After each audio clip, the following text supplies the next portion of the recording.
안녕하세요. 희다입니다. 자, 오늘은 발음을 잘하는 법에 대해서 알려드리려고 합니다. 굉장히 기본적인 부분들이지만 이것만 잘 지켜도 훨씬 발음이 좀 또렷하게 들릴 수 있는 팁들도 있으니까 끝까지 꼭 들어주시고요. 발음이 잘 안 되는 거에는 사실 많은 이유가 있고 발음이 조금 부정확하다라고 이렇게 진단을 할 때에도 여러 상태가 있긴 있어요. 근데 오늘 제가 말씀드리는 이 팁 세 가지만 신경 쓰시면은 어떤 이유이든 간에 많은 보완이 될 거라고 저는 생각합니다. 자, 첫 번째로 여러분 가수 고 김광석 씨하고 그 SG워너비 출신 김진호 씨 노래를 들었을 때 그 깊은 호소력을 느낀 적이 있으시죠? 예, 저는 그것의 비결이 입 크기와 정확한 모음 발음에 있다고 생각합니다. 입을 굉장히 크게 벌리시고 모든 단어 발음을 정성껏 하세요. 그러면은 귀에 꽂힐 수밖에 없거든요. 예를 들어서 입을 많이 안 움직이고 좀 대충 하면은 안녕하세요, 최다입니다. 지금부터 발표를 시작하겠습니다. 하면 틀린 발음은 물론 없죠. 다 들리죠. 하지만 안녕하세요, 최다입니다. 지금부터 발표를 시작하겠습니다. 라고 하면은 더 꽂히는 게 있죠, 여러분. 그 차이입니다. 그 꽂히는 느낌이 청자로 하여금 더 듣고 싶게 만들고 이해가 잘 된다라고 느끼게 되고 좀 시원시원하다고 느끼게 되고 저게 무슨 소린가 라고 막 고민하게 되는 그런 에너지가 안 들기 때문에 더욱더 그런 호감을 올릴 수가 있는 팁이라고 볼 수가 있어요. 자, 그래서 입 모양을 어떻게 하면 되느냐. 자, 일단 모음 발음 같은 경우는 일단은 크게 발음한다. 그래서 훈련을 아, 에, 이, 오, 우 이렇게 모음 발음을 자주자주 많이 풀어주세요. 우리 얼굴에 있는 근육을 다 움직이면서 해야 되는데 아마 평소에 좀 웅얼웅얼 하셨던 분들은 입술 근처에 근육이 좀 굳어 있으실 거예요. 그래서 많이 안 움직이고 안녕하세요, 최다입니다. 이렇게 웅얼웅얼 하는 분도 많으실 텐데 이게 아니라 아, 에, 이, 오, 우를 계속 하시면은 많이 풀리거든요. 그리고 입술을 내밀어서 뭐 돌린다든지 분다든지 이런 좀 입 근처에 근육을 많이 늘릴 수 있도록 해주시고 턱도 많이 내리셔야 돼요, 여러분. 특히 아라는 발음 같은 경우에는 음가가 우리가 평상시에 하듯이 한강, 사랑, 사람 이런 게 아니라 한강, 사람, 사랑 이런 발음이에요. 저모음이라고 해서 혀가 좀 내려가는 발음이거든요. 그래서 그만큼 턱도 내려가야 되는 게 맞습니다. 그래서 이 귀와 턱 사이에 딱 대시고 했을 때 턱뼈가 좀 움직이는 정도 대충 이게 아니라 이 정도까지 움직이셔야 되거든요. 주로는 새끼손가락 한 3개 정도인데 이거는 이 혀의 길이와 구강 구조에 따라 조금 다를 수는 있어요. 하지만 적어도 내가 평소에 웅얼거렸던 것보다는 크게 이런 발음이 나와야 되고요. 어라는 모음도 마찬가지여서 아가 한 3개 정도라면 어는 한 2개 정도 생각보다 좀 크고요. 그리고 아가 약간 이렇게 펼쳐지는 였다면 어는 약간 이 볼을 조금 눌러서 여러분 이런 훈련을 좀 하셔야 됩니다. 네, 그래서 너 거기다가 후설 모음이라고 해서 이거는 혀 안쪽에서 약간 소리가 나야 돼요. 그래서 좀 묵직한 소리 이게 나야 됩니다. 그리고 오랑 우 같은 경우는 원순 모음이라고 하는 것들인데 이중 모음으로 됐을 때 굉장히 주요한 포인트예요. 그래서 오, 우가 나와야 돼요. 입 모양이 오, 우 입체적으로. 그러니까 아는 이렇게 평평하게 오, 우 입술을 많이 쓰셔야 되고 특히 윗입술이 굉장히 중요합니다, 여러분. 이거를 안 쓰는 분들이 엄청 많으세요. 한번 거울로 보거나 영상을 찍어서 확인해 보시면은 윗입술이 그냥 그대로 있다는 걸 보실 수도 있어요. 그래서 오랑 우가 왜 중요하냐면 이중 모음 와, 워 이런 부분에서 발음의 명료성이 드러나기 때문인데요. 예를 들어서 나는 뭐가 있을까요? 한강에서 영화를 보았다. 영화를 봤다. 이렇게 라든지 뭐가 좋아, 이런 것들은 이중모음은 일단 단모음 쪽에서 오아 빠르게 해서 오아 이렇게 나와야 돼요. 대충 영화 이게 아니라 영화 이렇게 사과, 평화 이렇게 나와야 합니다. 자, 그래서 아, 어, 오, 우. 네, 좀 신경 써주시고, 으랑 이 할 때는 입 양꼬리가 좀 많이 힘이 들어가겠죠. 자, 그리고 전반적으로 일단은 입 크기를 크게 하는 게 맞는데, 입만 크면 또 이게 아니에요, 여러분. 입만 큰 게 아니라, 입안 공간도 커야 돼서, 하품을 하는 것처럼,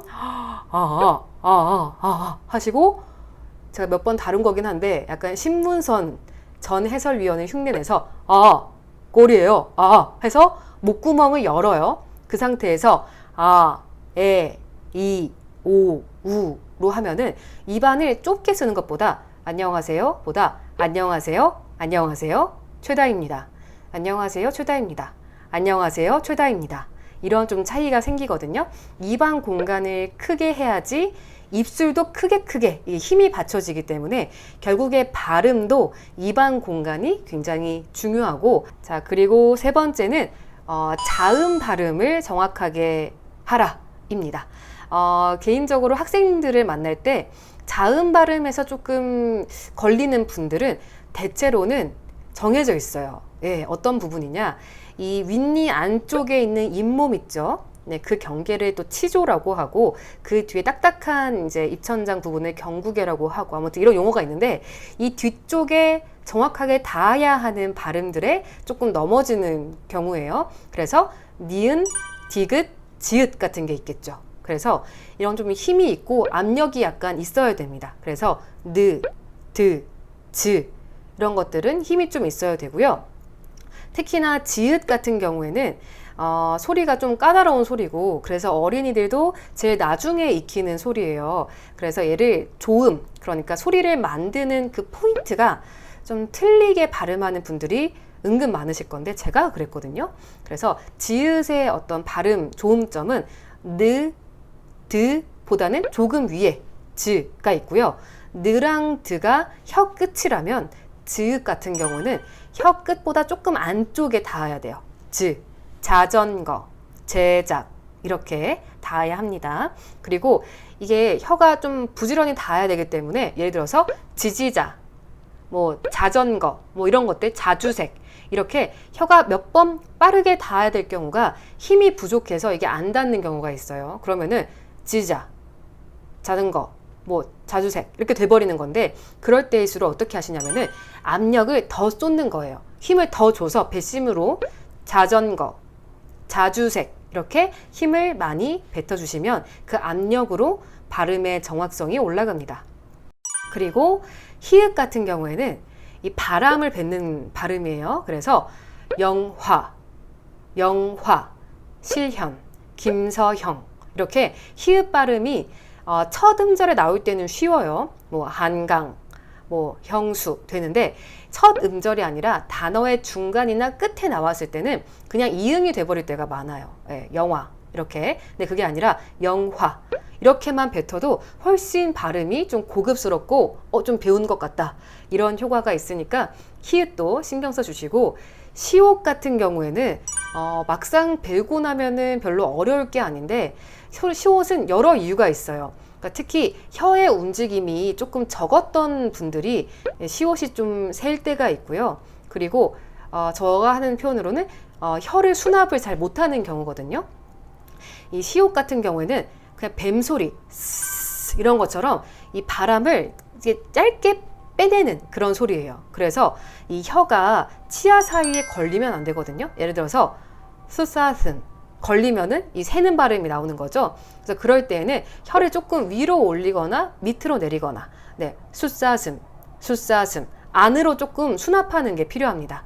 그러려면은 시옷이 사실 어떤 특정한 조음이 있는 발음은 아니거든요. 그래서 시옷을 일단은 제거하는 거예요. 그래서 이응으로 대체를 해서 숫사슴 같은 경우는 웃아음, 소송은 오옹, 뭐 사슴은 아음 이렇게 한 후에 거기에 바람만 뱉어내면 됩니다. 아음, 사슴. 그런데 생각보다 또 이 압력이 조금 커야 될 수가 있어요. 그래서 힘을 많이 주시고 신경을 쓰시고, 안 되는 발음일수록 더 과감하게 힘을 담아서 발음하시면 됩니다. 자, 이 시옷 훈련처럼 마찬가지로 모음 훈련하실 때에도 여러분 이응으로 바꿔서 발음하는 게 굉장히 도움이 돼요. 예를 들어서 뭐 사랑이라는 이유로 지새운 수많은 밤들 뭐 이런 가사가 있으면 아앙 이아은 이유오 이렇게 자음을 날려가지고 이응으로만 해서 입을 크게 벌리는 훈련을 하고 그 다음에 다시 자음을 되살려서 읽어버리면은 훨씬 더 내가 정확하게 발음을 하게 되는 게 있습니다. 자, 이렇게 말씀을 드렸고 마지막으로 좀 당부하고 싶은 거는 정성껏 발음하기예요, 여러분.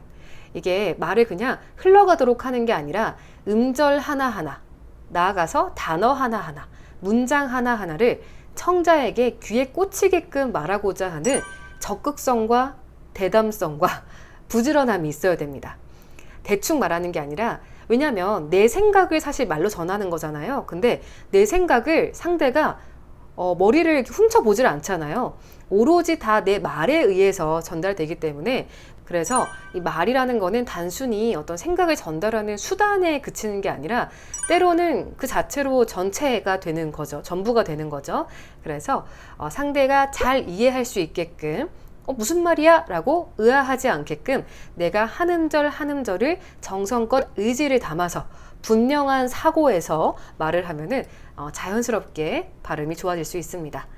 자, 또 궁금하신 것들은 댓글로 남겨주시고요. 다음 영상에서 찾아뵐게요. 희다였습니다.